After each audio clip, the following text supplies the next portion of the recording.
जाना तो तेरी नाम की याद बनी रहे। में इस निरंकार प्रभु परमात्मा का दीदार करते हैं तो सांसें फिर सतगुरु की शिक्षाओं का पालन करते हैं। जैसे सतगुरु ने हमें प्रीत, प्यार, नम्रता, सत्कार सांसें करना सिखाया है, फिर सांसें हर जन के साथ हम प्यार करते हैं। हर सांसें गुरसिक का सत्कार करते हैं, पड़ोसी का सत्कार करते हैं, जहाँ पर काम करते हैं उनका सत्कार करते हैं, जॉब पर जाते हैं वहां पर सबका सत्कार करते हैं। सांसें फिर सबके साथ हम प्यार करते हैं, क्योंकि कण कण के बीच में हमें ये निरंकार प्रभु परमात्मा नजर आता है। जब ऐसा जीवन बन जाता है तो सांसें फिर सतगुरु की खुशियों की रहमतों के पात्र बनते हैं। सांसें फिर प्यार वाली भाषा, प्यार वाली बोली सत्संगत जी हमारे जिंदगी का अंग बन जाती है। जैसे एक महात्मा सुना रहे थे कि सांसें एक इंसान ने टांगा रखा हुआ था और सत्संगत जी जब भी वो सुबह टांगा बाहर निकालता, घोड़ी निकालता, सांसें घोड़ी को बड़े प्यार से सांसें हाथ फेरता और सत्संगत जी और बड़े प्यार से कहता चलो प्यारे चलो, चलो प्यारे चलो। सत्संगत जी वो बड़े प्यार से उसको सत्संगत जी प्यारा प्यारा करके बुलाता। सांसें एक दिन एक सवारी पीछे बैठी थी तो सत्संगत जी वो कहती है कि भाई तो इसको बड़े प्यार से कभी प्यारा बुलाता है, कभी बेटा बुलाता है, कभी कुछ बुलाता है, तो चाहे तो इसको गाली दे, चाहे तो इसको प्यार से बुला, ये तो जानवर है, इसको क्या फर्क पड़ना है। जैसे तू इसके साथ बोलता है इसको तो कोई फर्क पड़ने वाला नहीं है। तो सत्संगत वो इंसान कहता है, वो गुरसिक कहता है भैया इसको तो कोई फर्क नहीं पड़ने वाला, लेकिन मेरी जिंदगी में फर्क पड़ने वाला है। अगर मैं इसको गाली देकर बुलाऊंगा तो मैं घर जाऊंगा तो बच्चों को भी गाली देकर बुलाऊंगा, पत्नी को भी गाली देकर बुलाऊंगा, अगर गली पड़ोस में निकलूंगा वहां भी गाली देकर बात करूंगा। अगर मैं सारा दिन इसके साथ, क्योंकि सारा दिन तो मैंने इसी के साथ ही बिताना है, और अगर मैं सारा दिन इसके साथ प्यार से बोलूंगा तो मैं जहां भी जाऊंगा वहां प्यार से ही बोलूंगा। तो सांसें जब हम कण कण के भीतर सांसें इस निरंकार परमात्मा को देख लेते हैं तो फिर हमारी जिंदगी भी वैसे बन जाती है कि हमारे सतगुरु की क्या शिक्षाएं हैं कि हमने हर पल हर क्षण सांसें अपने जीवन को निखारना है, प्यार से बात करनी है। सत्संगत जी अगर हम प्यार के साथ बात करते चले जाते हैं, फिर सत्संगत किसी शायर ने बड़ा प्यारा लिखा है, अपने लिए तू जो चाहता है तू औरों को देता जा।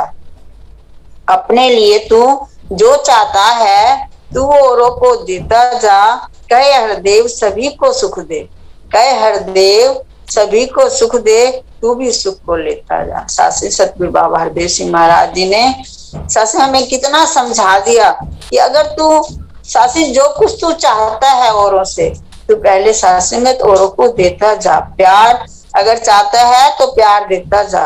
तभी तो निरंकारी राजमाता जी समझाते थे कि पहले घरों में प्यार सत्संग खुद करो, छोटे बच्चों के साथ प्यार करो, बड़ों का सत्कार करो। जब आप बच्चों से प्यार करोगे तो बच्चे अपने आप ही आपको प्यार देंगे, बड़ों को सत्कार दोगे तो बड़े आपको प्यार देंगे। तभी निरंकारी राजमाता ने हमें समझाया कि सुबह उठो तो सबसे पहले चरणों में सिर रखकर सभी को ध्यानंकार करो। जब सभी को ध्यानंकार करोगे, सतगुरु का रूप समझोगे, तो सासे सारा दिन आपके घर में प्यार बना रहेगा, क्योंकि भाव जो है हमारे वो बदल जाएंगे, प्यार वाले भाव आ जाएंगे। अगर कोई गिला शिकवा है, जब आपने चरणों में सिर रख दिया तो सासंगत वो गिला शिकवा प्यार में बदल जाएगा, सत्कार में बदल जाएगा। सासे जिंदगी बदल दी सतगुरु ने, हमारी जीवन जीने का ढंग सिखा दिया सतगुरु ने। और सासंगत जितना सासे सतगुरु अंतर्यामी, सासे हर बात को सासे जानने वाला और सासे हमारे दिलों की पहचानने वाला। सासंगत दासी को एक बहन की बात याद आ रही है। सासे सोनीपत में एक बहन रहती। सासे एक बार सासे बाबा गुरबचन सिंह समय की बात है, सासे कई संत महात्मा इकट्ठे होकर सतगुरु के दर्शन करने के लिए जा रहे थे। सासे उन्होंने वो बहन उनके पड़ोस में रहती थी, उन्होंने उनको भी बेनती की कि चलो सतगुरु के दर्शन करके आते हैं। तो वो बहन सासे थोड़ा मन जो था वो डुलाईमान था, वो कहती कि नहीं आप जाओ, मैंने नहीं जाना। तो सत्संगत जी तो महात्मा कहने लगे कि चलो महापुरुषो सतगुरु के चरणों में चलते हैं, आशीर्वाद लेकर आएंगे। तो बहन कहने लगी कि नहीं बात तो हो नहीं पाती, तो मैं जाने का ध्यान नहीं है। तो सत्संगत जी वो महात्मा कहने लगे सतगुरु अंतर्यामी होता है, सतगुरु घट घट की जानने वाला होता है, चाहे हम बोलकर कह पाए या ना कह पाए, सतगुरु हमारी हर अरदास प्रवान करता है। सासें कहने से सासें वो बहन तैयार हो गई।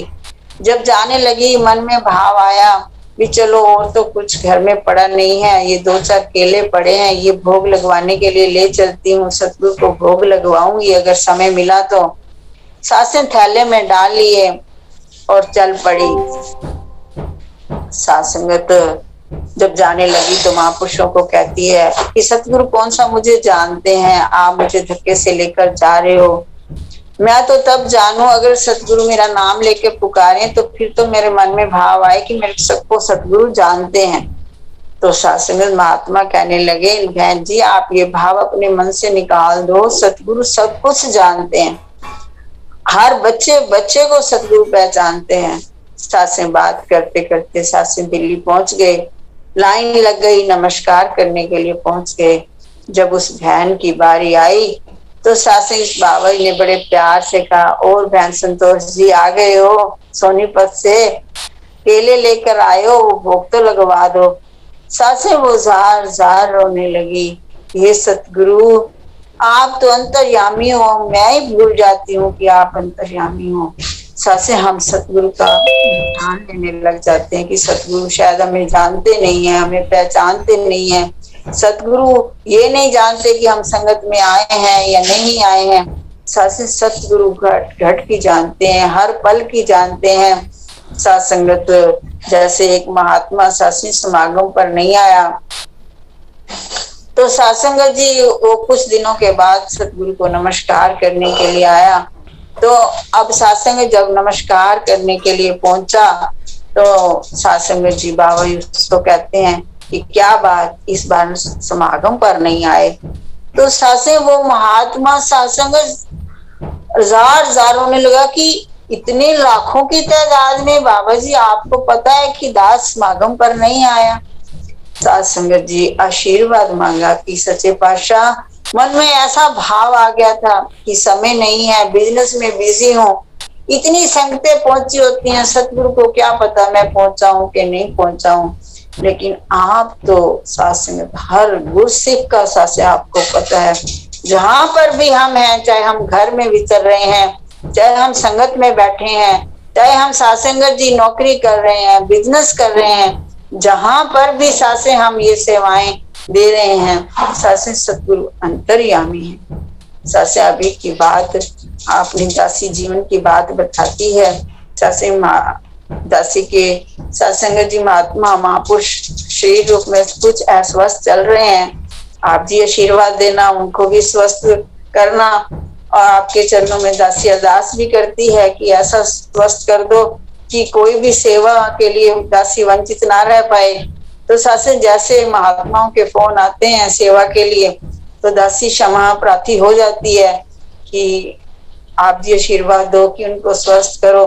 तो सत्संग जी एक परसों सत्संग जी फोन आया महात्माओं का और दासी क्षमा प्रार्थी हुई तो पीछे से बहू सासे फोन कट गया और बहू बोली कि मम्मा आप जी कह देते कि वीरवार की सेवा बख्श दो, वीरवार को दासी की छुट्टी है, उस दिन दासी डैडी को संभाल लेती और आप जी सेवा कर लेते।